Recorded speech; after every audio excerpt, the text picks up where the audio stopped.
Take a look at page 3, customary measurements.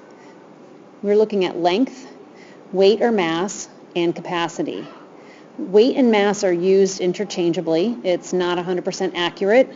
As you learned in science, the mass is the stuff an object has, and it's measured with a balance, like you see in this picture here. The weight is the measure of gravity an object has. If you're using a scale, like in a doctor's office or at your house, that's weight, because that spring measures the gravity. So we're going to use them interchangeably because the book uses weight, but technically it all depends on how you are weighing or massing the object. So let's take a look at length.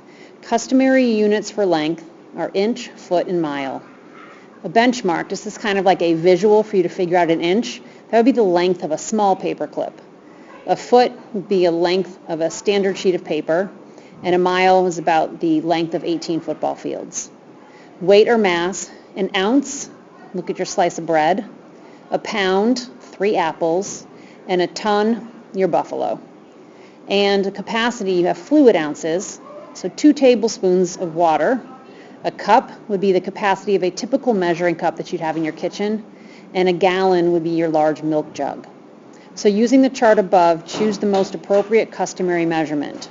So the width of the brick walkway outside the blue door, would you measure that with length, weight or mass, or capacity? Be with length. And would you measure it with an inch, a foot, or a mile?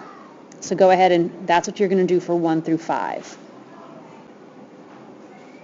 Now on page 2, you have this flip chart with length, mass, and liquid volume. I want you to cut along those 2 solid lines to create your 3 flaps.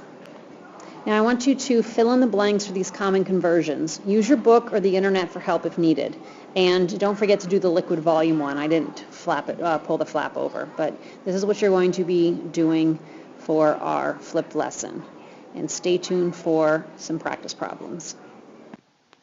Okay, last thing we're going to do. I want you to determine 2 ways to figure out how to find out how many quarts are in 12 gallons. You will need to show some work and do this on page 2 in your spiral. There's a couple different ways you can do this. There's your direct method. There's a roundabout way. We'll go over this in class tomorrow.